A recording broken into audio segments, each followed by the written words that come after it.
you see it as the company that's hiring has a problem. The problem is they don't have someone to do that job, right?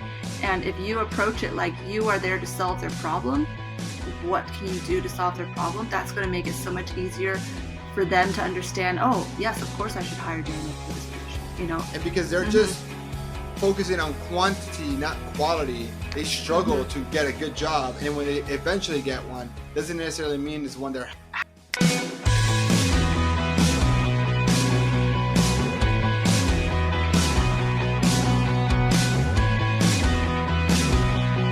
All right, welcome to this episode of the How to Get a Job podcast. Today, I have Linda Evans with us today. She is the founder and a career coach at Launched by Linda. Linda, how are you today? Excellent. Happy to be here. I'm super happy that you're here. I'm here, we connected on LinkedIn and we talked about, finding your value proposition. Why do you think it's important for job seekers to find their value proposition or start identifying that as they're applying or before applying for jobs? Yeah, I mean, value proposition is just one way of saying, what do I bring to the table, right? What do I have to offer? What makes me unique?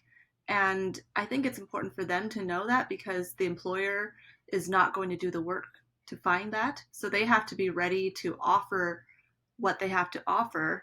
I mean, describe what they have to offer in a very clear and concise way. That's a big part of being very clear about their personal brand. Yeah, and I think it's important to understand, like, regardless of the company, whether it's like Apple or a small mom and pop company, every company does have limited resources. And so they can't just go and hire every person that applies for a role and then pay them all and figure out who's the best person after they've all been working. And so you as a job seeker need to kind of showcase why is hiring you the best investment. What is the value that you bring to the organization, and how does your job or the role that you're going to do, it's particularly you, either save or make the company money to be able to showcase, like, okay, it makes sense. There's a return on investment for bringing in Daniel or Linda or Michael to this particular job. Yeah, I heard this perspective once, or I read about it once, where you see it as the company that's hiring has a problem. The problem is they don't have someone to do that job, right?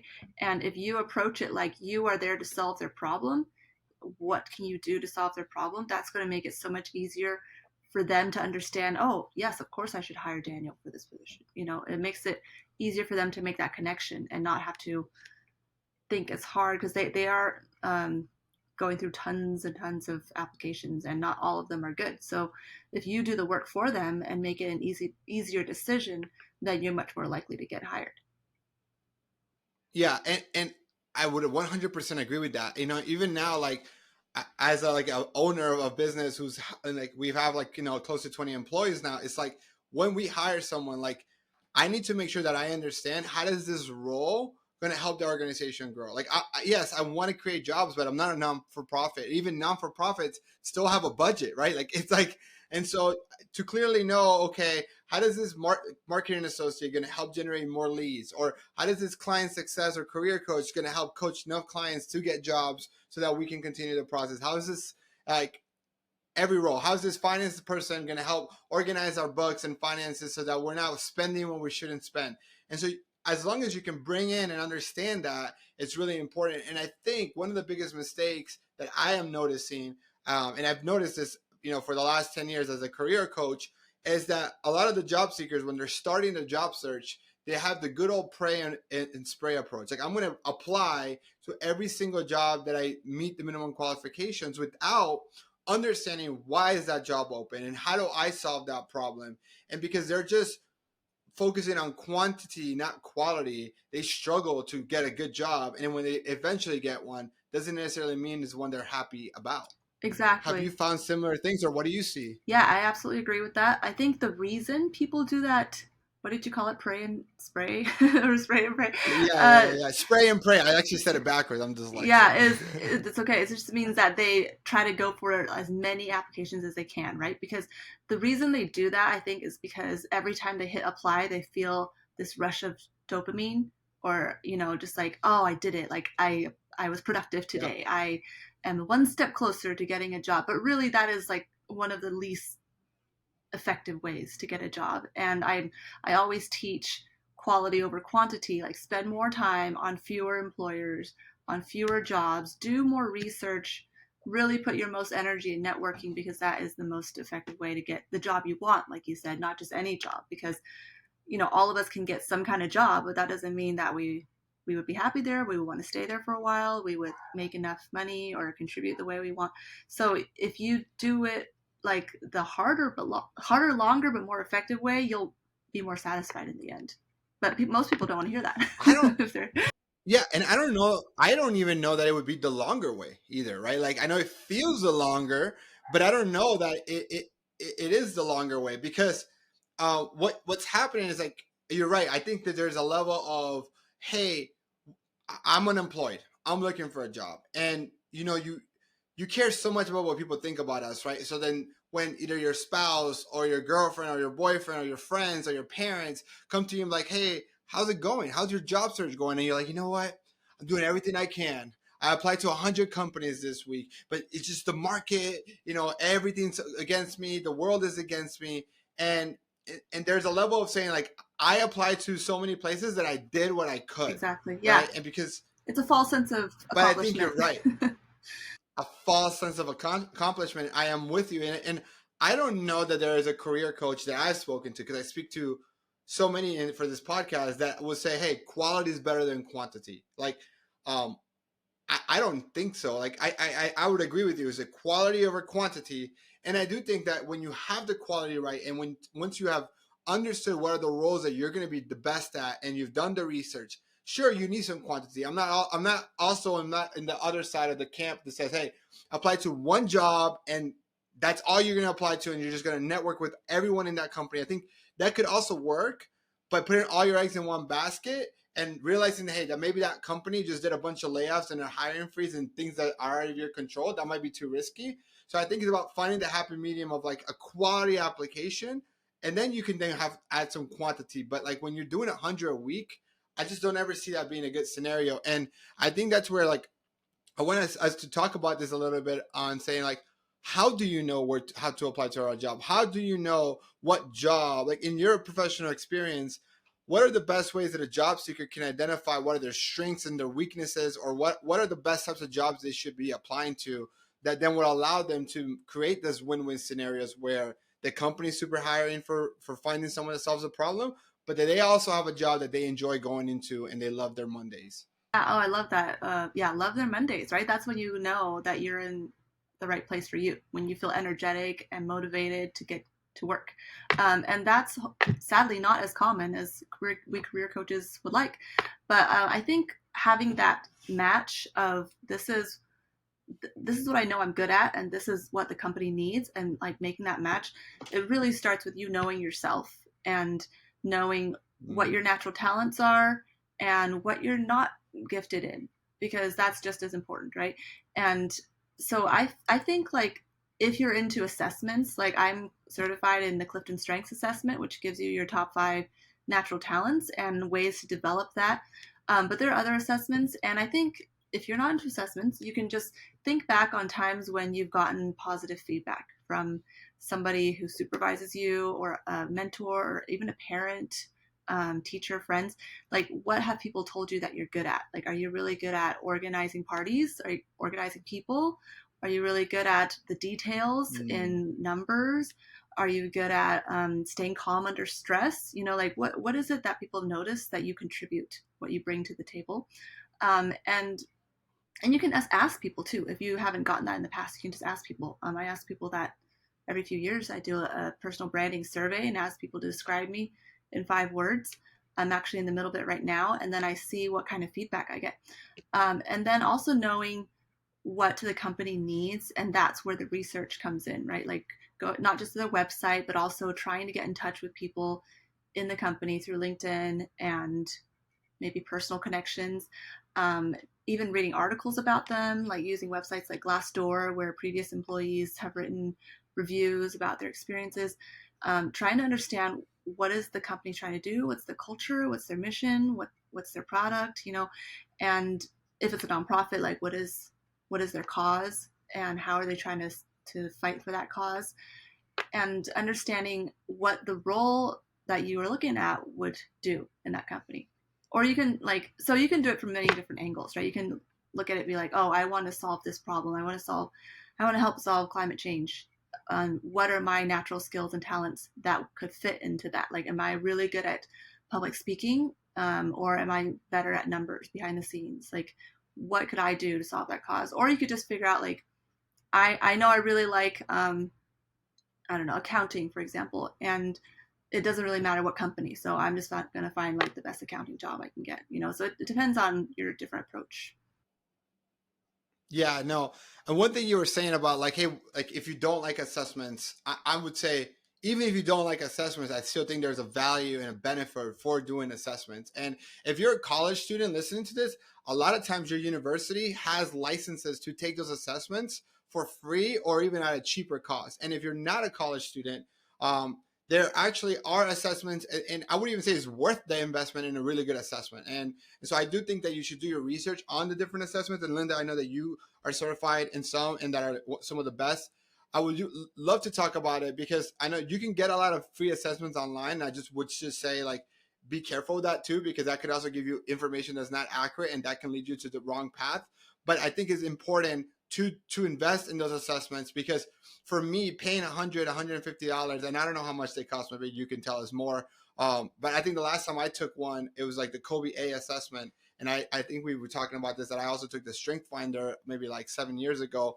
That was when I was at PepsiCo. I think those assessments to know what you are naturally good at, what you gravitate towards, or what you're passionate about, that's going to give you more satisfaction in your job. Just imagine how many headaches, how many bad days would you avoid if you can know more about yourself. Therefore, that can help guide on what jobs to apply or which ones to avoid. Yeah, so that's like the first part is knowing yourself, and the second part is knowing what jobs do, right? Like what does a marketing assistant do, or you know any number of job titles. Like you need to understand the workplace, the job market, and you can learn that simply by reading job descriptions. But I also found a really cool shortcut that doesn't feel as much like work is looking up YouTube videos. So I have had clients where I Mm. say, you know, what are some options you're considering? And I think he said mechanic and I can't think of the other one, but I said, okay, go. And he wasn't very much into networking. He had a lot of social anxiety. So I said, well, you like YouTube, right? You spend hours on YouTube every day. Look up 10 videos that are about what a day in the life of a mechanic is like. And he did that. And he came back and showed told me all the things he learned, the comments that people left at the bottom, and that was amazing. Like then he really knew like what the real world life of a mechanic is like, and that way he can know like, well, do my strengths, do my interests and passions line up with that? And if so, awesome, then I know that it's, you know, my next steps to get to become a mechanic. If not, then great, I save myself tons of time by going through those steps myself. So I would say do the research on yourself and then do the research on the jobs and see where you best align. Yeah, I think it's interesting because I would even say too, like you said networking and you said that particular client was, didn't, was more about social anxiety. So he did it through YouTube.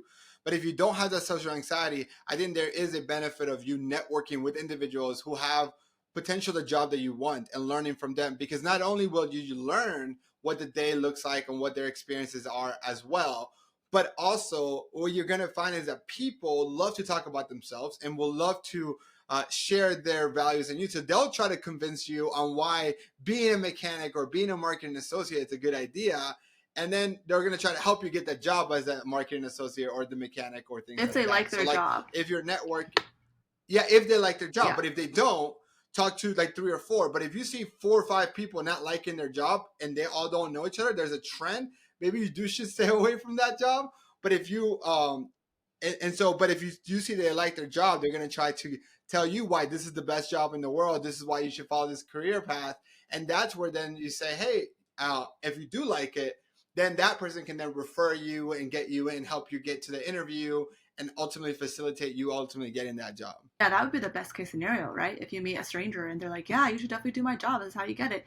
I think, though, it's also important to know why they love their job and or why they hate their job, because Mm-hmm. they may hate it because they don't like interacting with people, and you're like, wait, I love interacting with people, I would actually love your job. So you need to ask the why and not just the initial emotion, behind loving or hating it.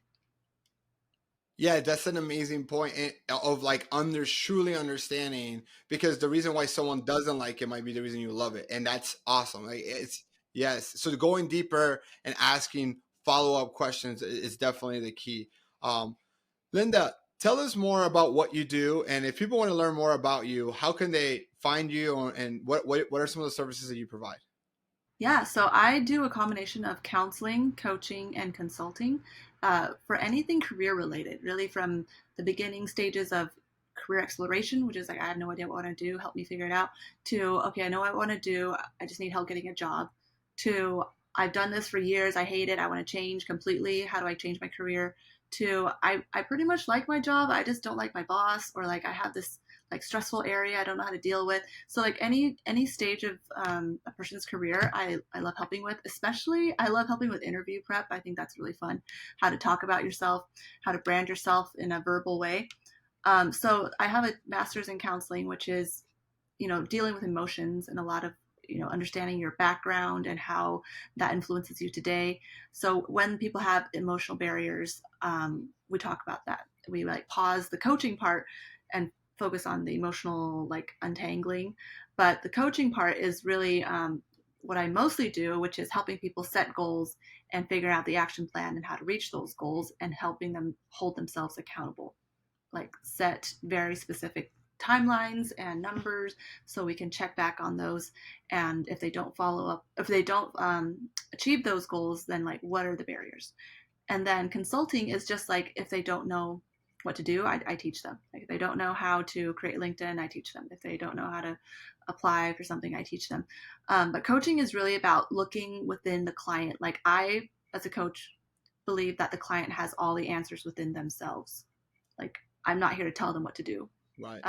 So a consulting is like, oh, they just don't know how to write a cover letter, so I'm going to tell them, So I do like a combination of three, and it's all online. Always had it, and I'm gonna celebrate my 12th year of my business this year, so very excited. That's amazing. And so what we'll do is that we'll put her website on the show notes, so you can go. It's launchbylinda.com, but you can go to the show notes and you can definitely connect with her and look at all her services. So Linda, thank you so much for coming, and for everyone listening, catch you guys on the next episode.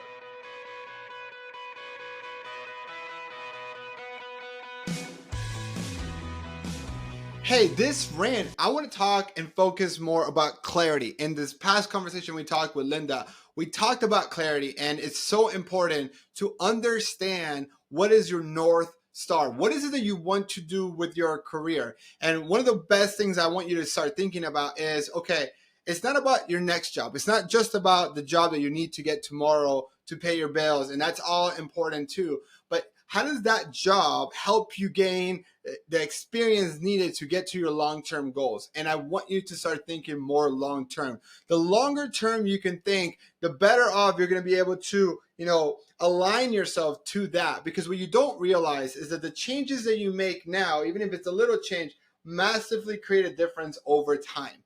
And so even a degree of change early enough could make massive impact by compound in the long term. So one of the really cool exercises that I want you guys to do is think about, if you know that you would get paid, I don't know, let's say $200,000, no matter what job you did, whether it was a janitor or the CEO of a company, or it could be the amount of money that you want to earn professionally, what job would that be? And what skill sets are required to get there? Both technical and soft skills are required to get there. And then think about what jobs, if you work back, if you reverse engineer that career path and you do research at people on LinkedIn that have that job title, whether it's chief marketing officer or to be director of software engineer for a tech startup, and going back to those people's profiles on LinkedIn and going back and looking at what were some of those common trends that they had, what were some of those jobs they did before, how long did they spend, how long did it take to get there?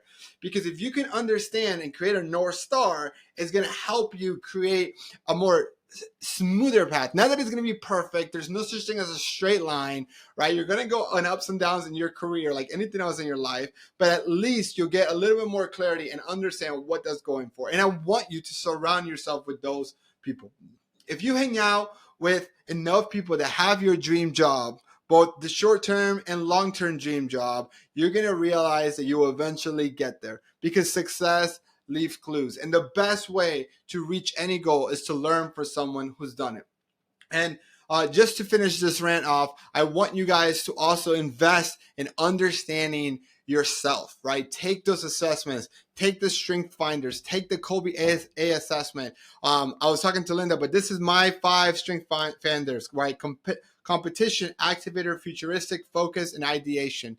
And when I started doing a lot of these assessments, right, it's when I started understanding what was I good at, what was I not, right? What was the things that I needed to delegate and hire out? What was the things that I needed to do because it naturally came to me? So that's where, as I design and build and scale this business, the majority of my time is spent leading people, coaching our clients, and developing and doing podcasts, creating content, right? Because that's what I love to do. And that's what I want for you. I want you to enjoy Mondays as much as you enjoy Saturdays. And when you can do that and blend, instead of having work-life balance, have work-life integration, is going to see how much happier you get. And when you're happy at work, you're going to be happier at home. You're going to be happier with your relationships. Anyways, thank you so much for listening. You guys are amazing.